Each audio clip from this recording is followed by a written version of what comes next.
Assalamualaikum warahmatullahi wabarakatuh. Kami dari kelompok 3 akan mempresentasikan tentang cost behavior analysis.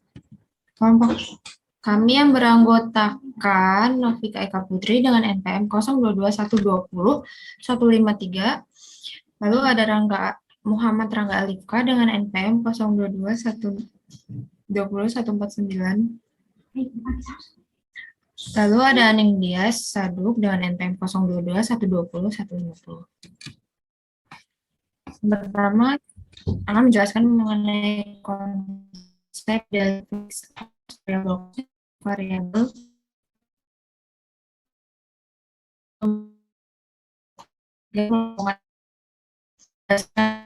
biaya cost biaya yang tidak berubah dengan kenaikan atau penurunan jual barang atau jasa yang diproduksi atau dijual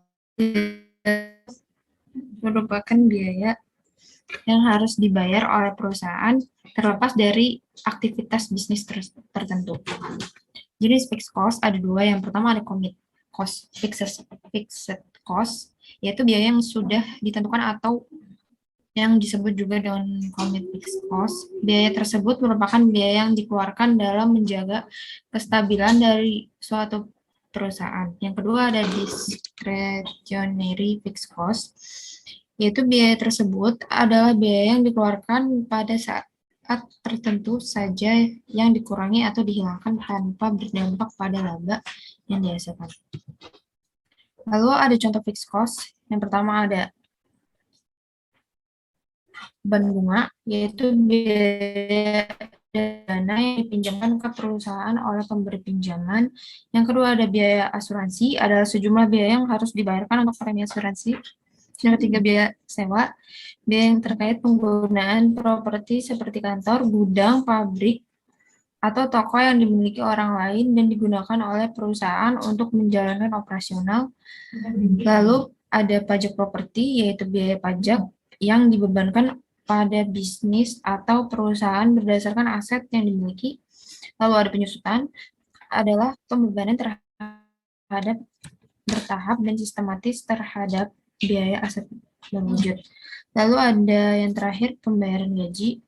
Pembayaran gaji terhadap karyawan secara berkala, baik harian, mingguan, atau bulanan.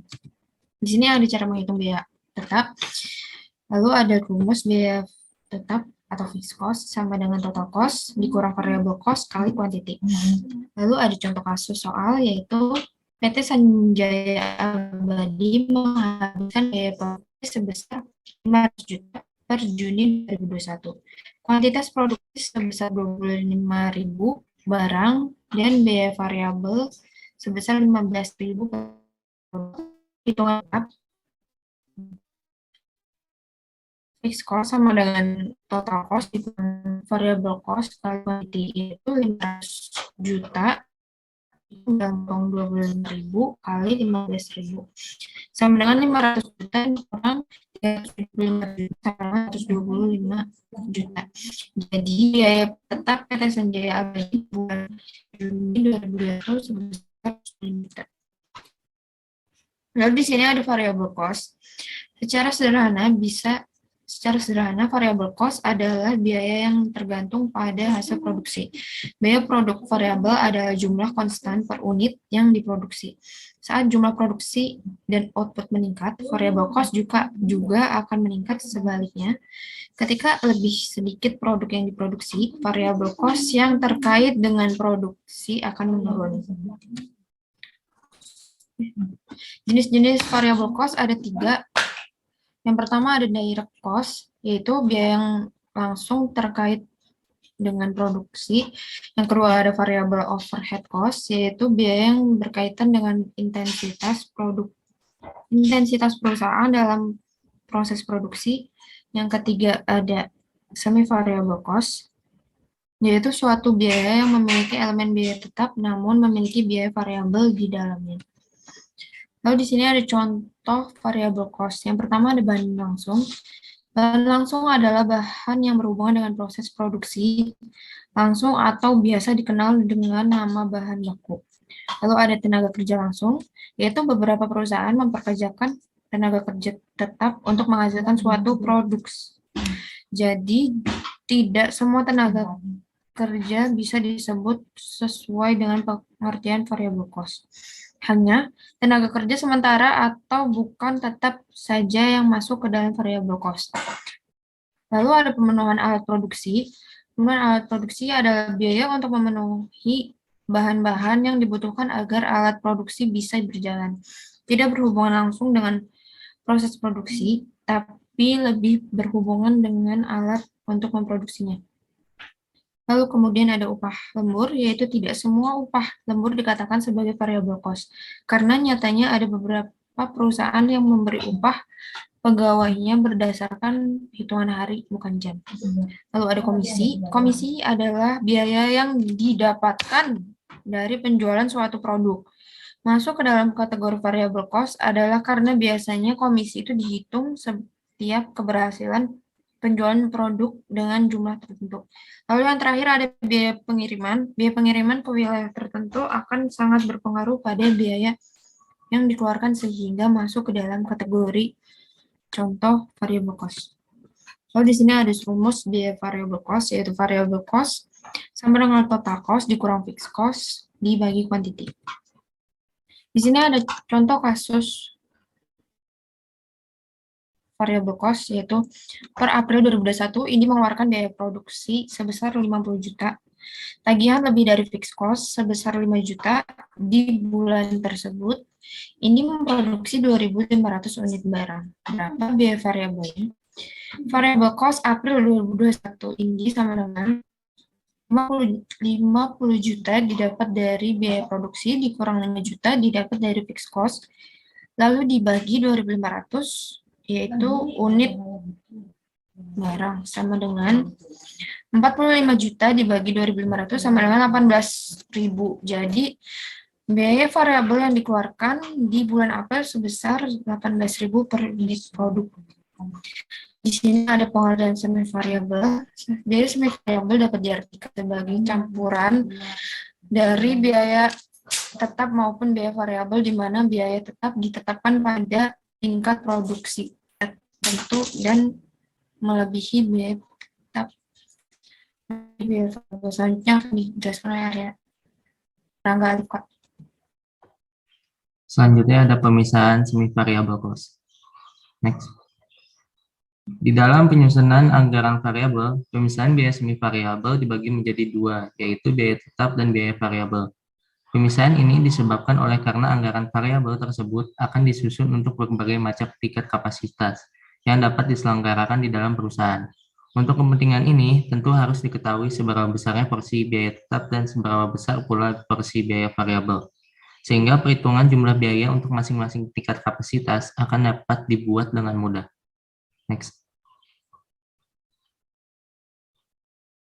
Beberapa langkah yang dapat dilakukan manajemen untuk memisahkan biaya semi variabel menjadi variabel dan biaya tetap, yaitu yang pertama, tentu variabel yang bersifat tidak bebas dan bebas, yaitu total biaya semi variabel dan tingkat kegiatan yang relevan. Yang kedua, ambil sampel atas variabel-variabel tersebut di masa lalu. Yang ketiga, buatlah observasi pada sebuah grafik yang disebut diagram pencar atau scatter diagram. Yang keempat, gunakan salah satu metode untuk memisahkan biaya campuran. Metode titik tertinggi dan terendah, metode scatter graph, metode kuadrat kecil, dan metode biaya terjaga. 5. Evaluasi hasilnya untuk menentukan ketelitiannya. Yang keenam, gunakan persamaan Y sama dengan A tambah BX untuk menyusun prediksi yang cerdas, keputusan yang rasional, dan evaluasi yang bermanfaat. Next.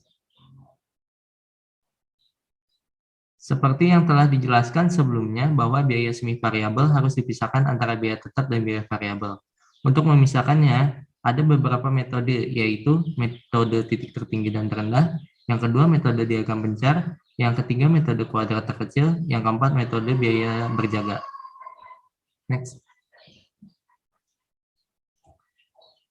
Selanjutnya ada manfaat pemisahan biaya semi variabel. Yang pertama, mengetahui besar biaya tetap dan biaya variabel yang dikeluarkan oleh pihak perusahaan dalam menghasilkan produk untuk pengambilan keputusan jangka pendek. Yang kedua, dapat menyediakan informasi yang lebih baik untuk pengendalian biaya khusus biaya semi variabel, di mana dalam penentuan harga pokok produksi hanya memasukkan biaya yang bersifat variabel saja, sehingga dapat menambah laba kontribusi bagi perusahaan. Yang ketiga, dapat mengetahui berapa besar biaya variabel per unit dan berapa besar biaya tetap per bulan. Selanjutnya akan dibacakan oleh Aning Diasadu. Selanjutnya ada 3 faktor utama yang dapat mempengaruhi sifat perilaku biaya dan di dalamnya harus bisa dipertimbangkan. Next. Yang pertama adalah menyeleksi seluruh biaya dan juga menyelidiki pola perilaku di dalamnya. Yang kedua, memilih dan juga menyeleksi biaya bebas yang bisa menyebabkan biaya yang di dalamnya lebih berfluktuasi. Yang ketiga, memilih dan juga menyeleksi kegiatan yang dianggap relevan. Next. Dalam metode biaya, bisa diketahui bahwa terdapat 2 pendekatan yang dapat digunakan untuk menghitung perilaku biaya, yakni dengan menggunakan metode titik tertinggi dan terendah, metode biaya berjaga, dan metode kuadrat terkecil. Berikut adalah penjelasan dari ketiga metode tersebut. Next. Yang pertama ada metode titik tertinggi dan terendah. Untuk bisa memperkirakan fungsi biaya, pada metode titik tertinggi dan terendah, maka analisa biaya di dalamnya harus bisa dilakukan dengan cara tingkat kegiatan yang paling tinggi nilainya, yang dimana cara tersebut akan membandingkan tingkat kegiatan terendah di masa lalu. Oleh karena itu, selisih yang ada pada biaya ini akan termasuk dalam suatu biaya variabel. Next. Contoh soal metode titik dan tertinggi dan terendah, yaitu data di bawah, data dari Arnold Sound Company terdapat jam mesin yang paling tertinggi, yaitu 8.000 jam pada bulan Juni dan terendah pada 5.000 jam pada bulan Maret. Dengan soal di bawah. Next.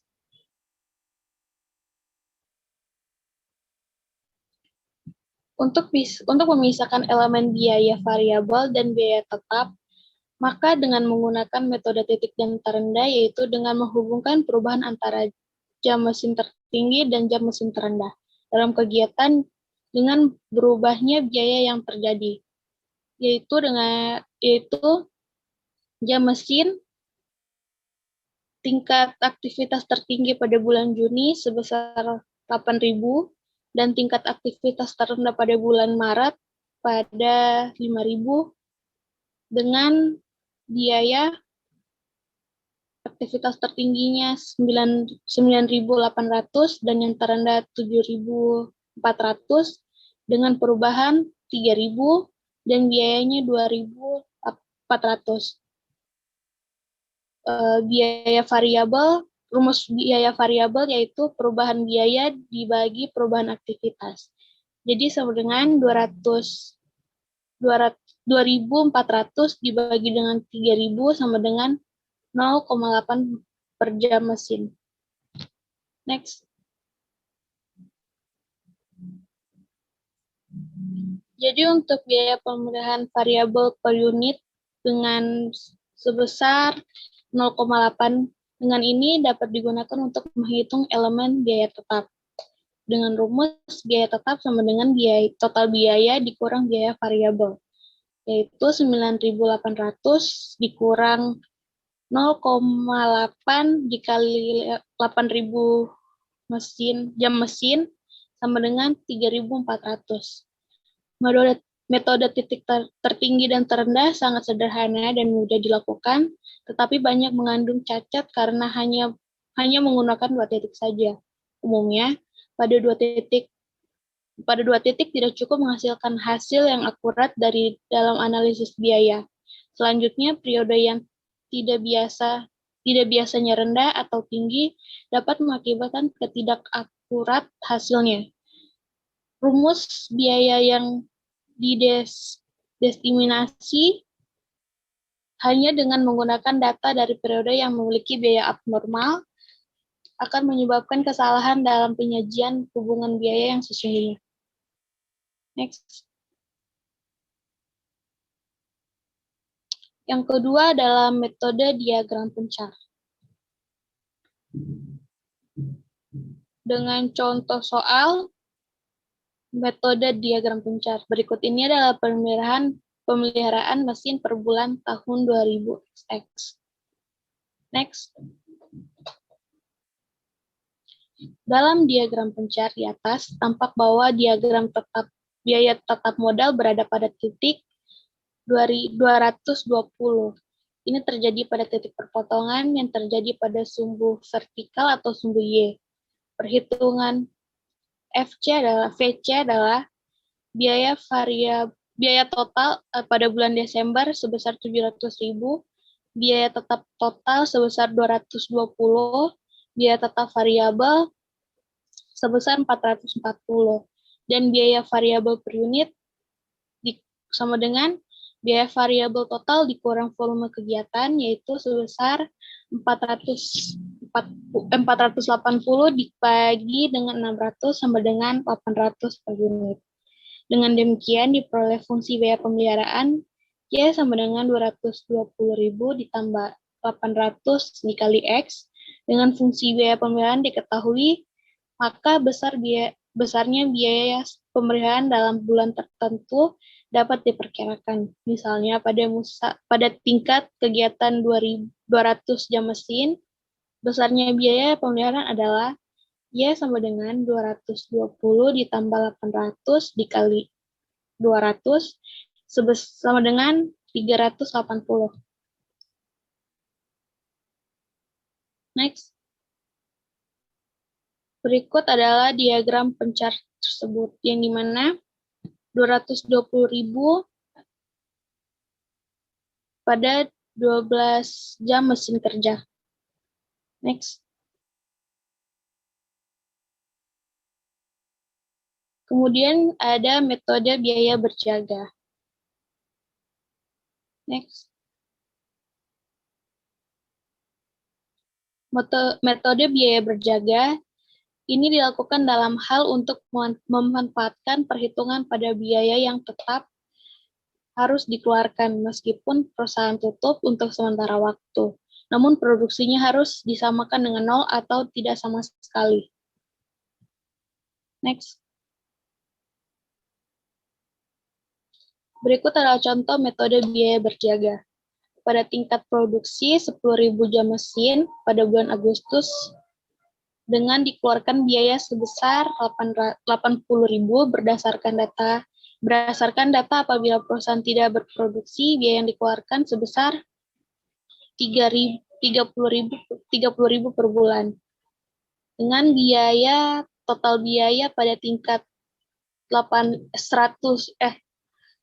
pada tingkat 10.000 jam mesin sama dengan 80.000, biaya tetap sama dengan 30.000, biaya variabel sama dengan 50.000, dan biaya variabel per jam mesin ditambah 50 dibagi 10 ditambah 5 jam mesin.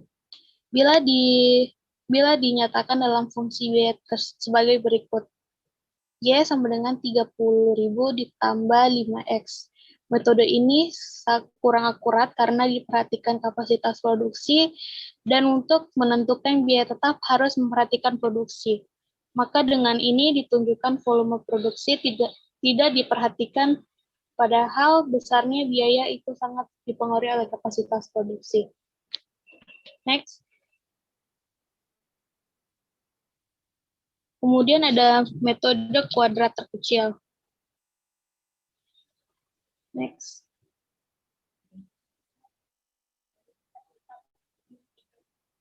Metode kuadrat terkecil digunakan untuk diperlukan hubungan antara biaya dengan volume aktivitas. Dalam hal ini juga akan terbentuk garis lurus dengan adanya persamaan garis regresi, yaitu Y sama dengan A tambah BX. Sehingga pada huruf Y akan diartikan sebagai variabel tidak bebas yang berubah di dalamnya akan ditentukan oleh perubahan variabel X1, yakni variabel bebas. Next. Contoh metode kuadrat terkecil. Biaya reparasi dan pemeliharaan mesin per bulan tahun 1997 pada tabel berikut.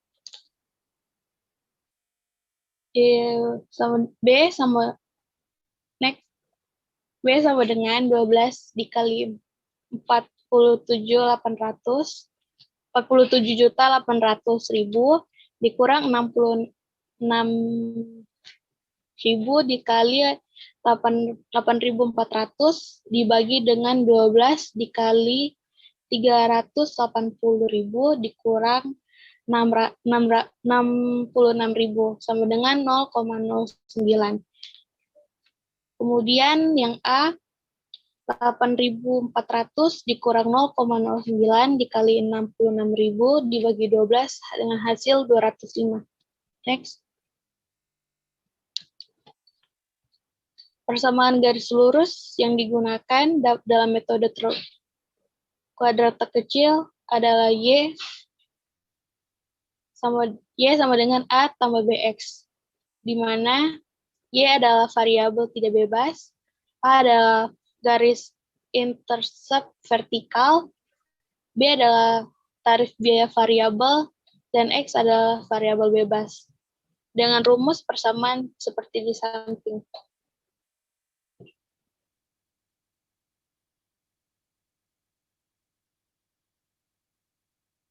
Dengan diketahui A dan B, maka dapat dihitung reparasi dan pemeliharaan yang variabel dan tetap. Biaya variabel sebesar 90 per jam mesin, biaya tetapnya 205 per bulan. Bila dimasuk dalam fungsi linier, biaya tersebut adalah Y sama dengan 205.000 ditambah 90X dengan ukuran yang digunakan sebagai dasar perhitungan antara lain jumlah jam tenaga kerja langsung, biaya tenaga kerja langsung, jam mesin, jumlah bahan baku yang digunakan. Kekurangan pada metode ini berkaitan dengan waktu dan sumber daya manusia, yang membutuhkan waktu agak lama dalam perhitungan dan sumber daya manusia yang memadai. Next.